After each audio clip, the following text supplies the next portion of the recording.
It's good to be around a bunch of volunteers. I'm a volunteer.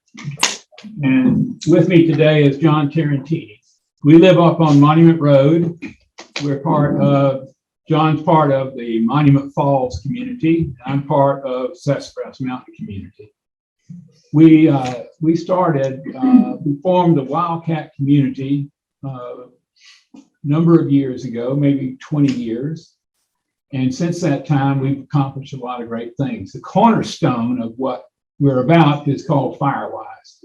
Firewise is a nationally recognized program. The scene of the mountains that you see right there is what we're all about. That scene represents the watershed for all of Pickens County. And as stewards of this mountain, which we all are because we live in this wonderful place, none of us, I think, were born in Bent Tree. But y'all have chosen Bent Tree because of what it means to you and the lifestyle that you want to have. And so what we're about is trying to ensure that stays a beautiful paradise, which is important for the watershed of Pickens County, which is important for your homes, which is important for all of the wildlife that thrives in this particular area. John is also, I'm president of the Wildcat community, which consists of Bent Tree, Big Canoe, Burnt Mountain, Monument Falls, Sassafras Mountain, Tape Mountain, and Tomahawk. Our website is wildcatcommunitygeorgia.org. So that's the way to access this. And Tom, I hope that we could get this on the website to make sure that everybody can access it. We'll move quickly through the website because I want to highlight some things. But when you come to our station in the back there, we're going to have a number of forms and illustrations of everything that we're going to talk about. First, though, is I'd like for Robbie and Tom to come forward. Tom, come on up here. You're not going to get by sitting on the back row.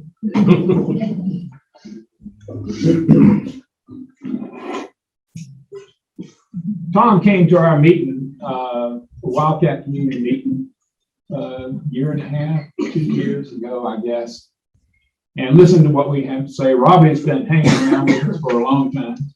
But Tom recognized the value of what we were talking about and why it was important that Bent Tree be part of that community.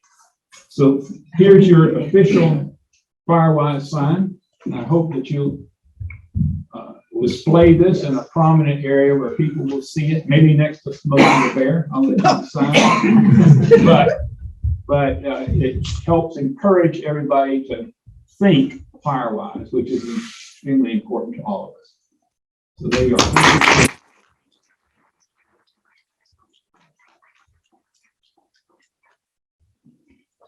So we're going to run through the website under Know Your Risk. And our first is fire behavior.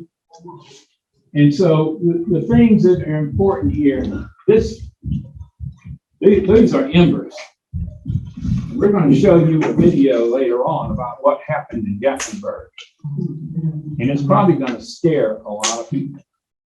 And if I bring awareness to what this is about and why you need to listen to Robbie and whatever the leadership determines you need to do in terms of evacuation, that video will tell you why. Here are the key things. Weather plays an important component. Terrain, the slope. 60% of all the wildfires are started by embers, blowing embers, and they can travel up to 6 miles under the worst possible conditions. So why does Wildcat consist of all these communities shown on the right-hand side of the slide? Because what goes on in Big Canoe affects you. What goes on in Bent Tree affects me and John and Big Canoe. It's all a function of which way is the wind blowing and how much wind there is. Okay, John.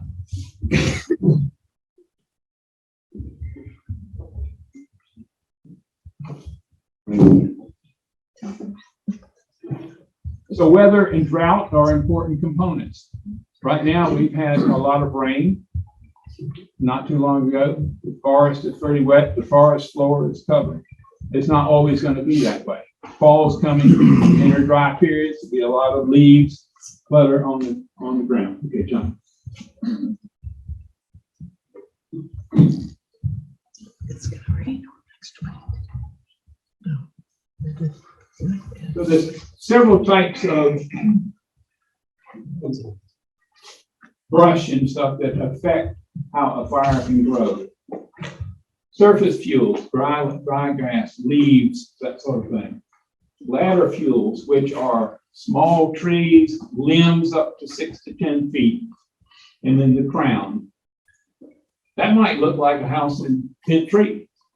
And as you can see, what do we got? A slope, a lot of brush. The fire gets started in there. It's got plenty of fuel to grow. Now, those of us that live on the ridge have got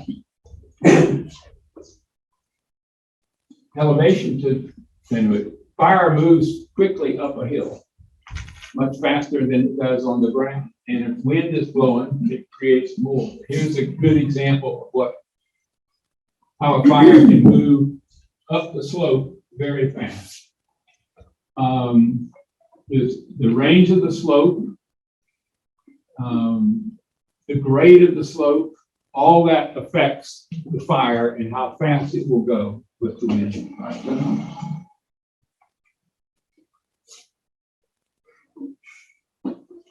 So this is what we mostly think about when we come to bent tree in the mountains. A nice, tranquil setting.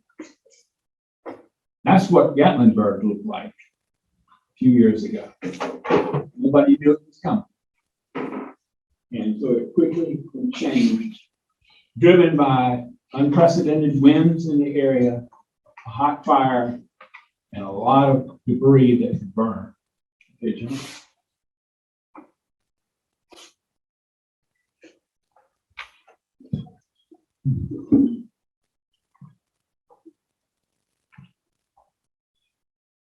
One more now. A couple of things here. We live close to nature. We like nature. We have heavily forested slopes. We have narrow roads with limited access. Limited water in some cases. Lightning storms, wind, that sort of thing. And areas where lots of debris can be on the ground and that debris can spread fire. Okay, John?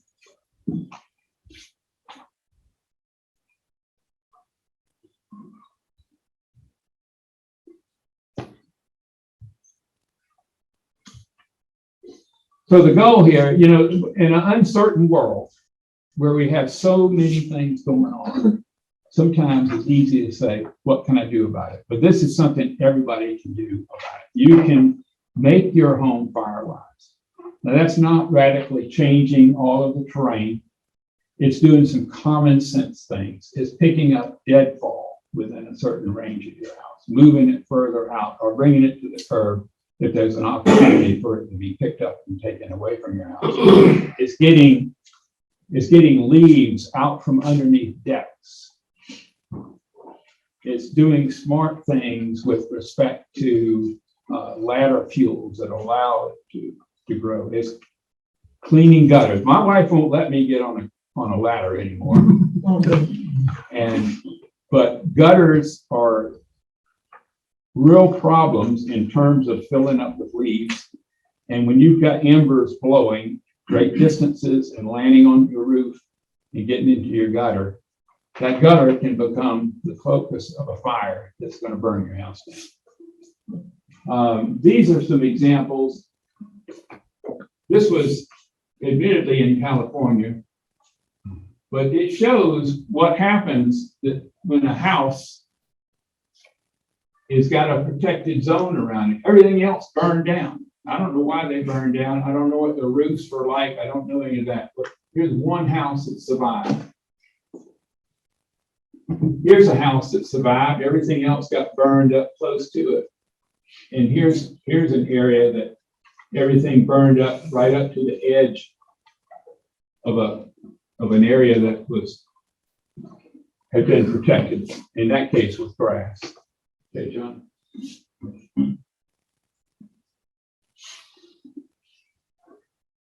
Did we skip one?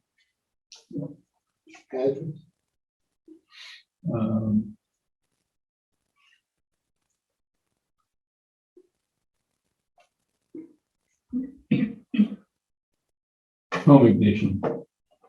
Oh, okay. But I'm sorry. You're right. You're right. So one of the things that is available to you, and we'll have these forms out back, but this is a checklist that you can go through and you can do your own assessment of your own house. And Robbie may have resources to be able to assist in folks doing that. But it's a two-page form that helps you analyze your situation. Again, you don't have to do everything on one Saturday, but you can do things over time that would have a big impact. I'm waiting for the vegetation next to our house. I mean, there's been deadfall that's come down. Every year I go out, I wait for all of the vegetation, the natural forest vegetation to go away, and I go out and I start moving things away. And that's what each of you can do. But this gives you an assessment of those things that you can do by yourself or the community can do. Okay, John. All right, so this talks about a defensible space. When you meet with Georgia Forestry and they start analyzing homes, they look for which homes have defensible space around them, meaning how likely is it that the fire is going to encroach on that house and burn it down? How likely is it we can get around that house and put out the fire? And they make a quick decision.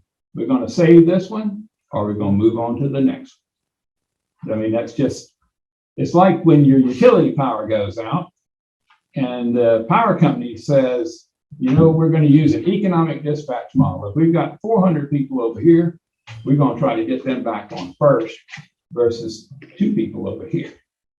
And some of you have been in that situation, I can tell.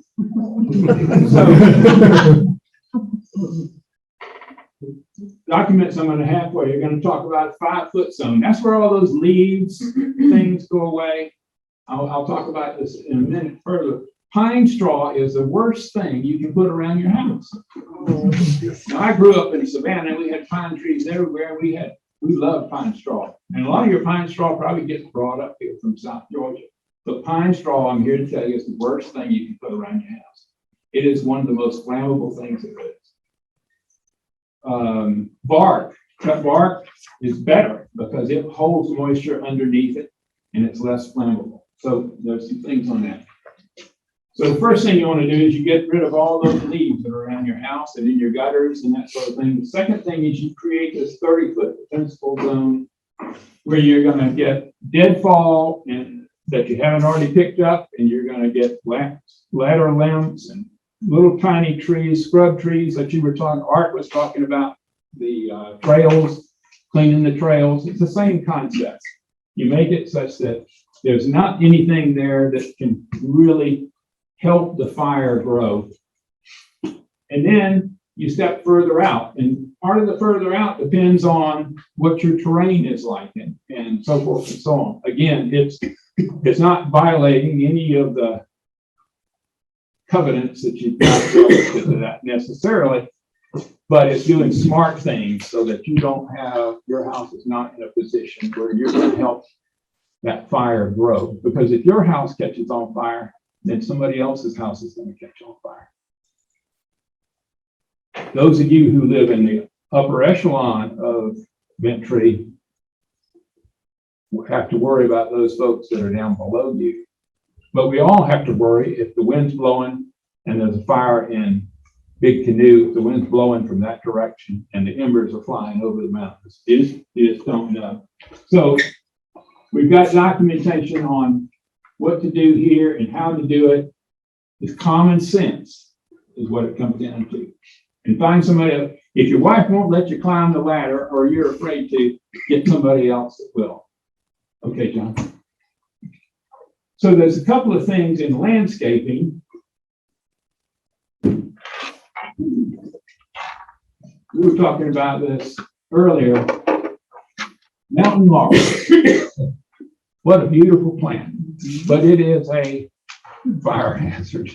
It burns like crazy. You want to keep a defensible zone of mountain laurel, if you can, away from your house, because it is a highly flammable. It is listed right there as highly flammable.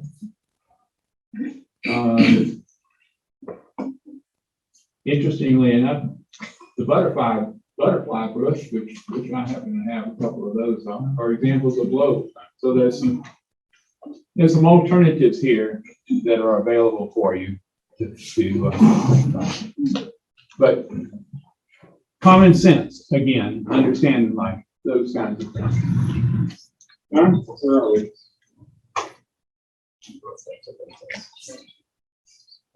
Okay, so our commission chair, Chris Stansel, is here. Chris, back here on the back row, good Baptist man. We got Code Red in Pickens County. Is everybody subscribed to Code Red? So it's one of the ways of communicating when there is an emergency that needs to happen. And so, very important to listen to what Code Red tells you. Code Red tells you that you need to move on. You need to pay attention. Okay, fine. MiniSec Go is a component of the Firewise program, and it's based on a number of things. Have a plan. If you've got to move, know what you're going to take with you. Don't dilly dally. Take this personal responsibility and move on if you need to. Have a go kit. What might a go kit consist of? Water, a little bit of food, personal documents, those kinds of things. Know the things that you're going to want to take. The good thing is that you live in a community here that has got its own security and functionality. So you don't have to worry as much about looters coming in here. So the thing is, take those things that are important to you and don't worry about staying around. If these folks say you need to go, don't hesitate. Follow their directions and get out, because it's just they don't have the ability to be rescuing folks in these times, under these circumstances. Now, John and I are both volunteer firefighters, and I think we'd all like to think we listen to the radio, except when we're sleeping. So we monitor, we know what's going on all around us in Dawson County and Pickens County. And there are not a lot of unlimited resources to fight fires. Y'all got ability to fight some fires here, but Robbie will be the first to tell you, you got big problems. You got to depend on Pickens County to get in there. But any one time, yesterday, I think it was, I was hearing on the radio, there was only one ambulance that was not being utilized for some activity. The same goes with fire engines. They're just not a lot of resources in the event of a real disaster. And that's why you pay attention to what these guys tell you to do. The other day, there was a fire over in West Pickens, I believe it was, somewhere way back in the woods. They called for Georgia Forestry. The Georgia Forestry office is now doing Pickens and Cherokee, I believe. Georgia Forestry was en route, and they said, we need a brush truck. Brush truck is a truck that has some water capability along with it to be able to put, and they got rakes and that sort of thing. And the Georgia Forestry guy said, hey, I'm the only one you got. I got a bulldozer, and I'm coming as fast as I can, but I'm all that's got. So the point is, personal responsibility is more important than anything else than any time we've ever had in terms of making your house safe for you, safe for your neighbors, and being ready to act when and if called upon. So I encourage you to do that. I look forward to meeting everybody back on the back, whichever table is mine back there. Now John's going to come on and he's going to share some other information with you. And he's going to show you a video of some folks that were late getting out of Gatlinburg. It's graphic. It's an eye opener. And there's a little bit of exciting language in there. So, but you know what? It's very realistic. Very realistic. But the Patterson moving to the back row there. I don't want to get burned. John? Morning. This slide, I mean, it shows our communities very excellently. It also shows that we're 15,000 acres in the joint Wildcat community. That's about as big as Gatlinburg was 3 or 4 years ago, about the same size. So it gives you a little bit of it's relevant to our community and it tells you what can and can't happen. Next slide.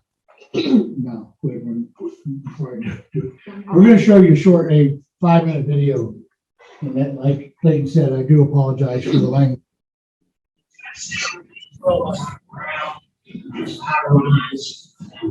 Trees.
Oh, this is scary. This is too scary. Get out, right? Get out.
She's got a dog.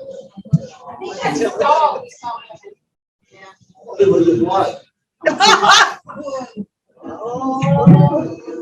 Oh, too scary. I can't watch this.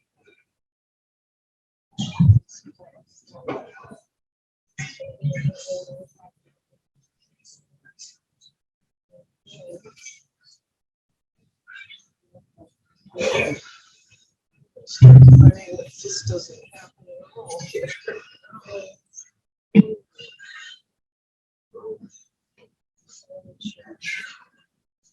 Show.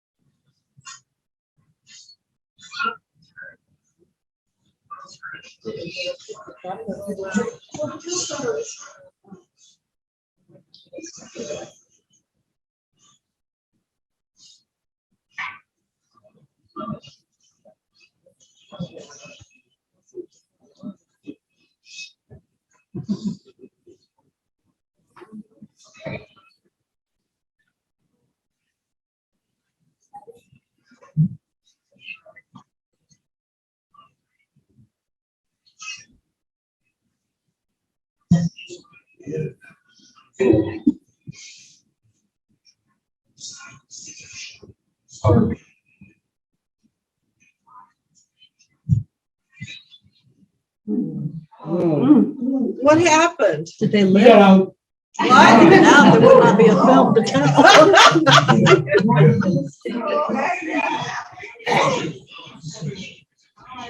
I'm gonna stop this. This one?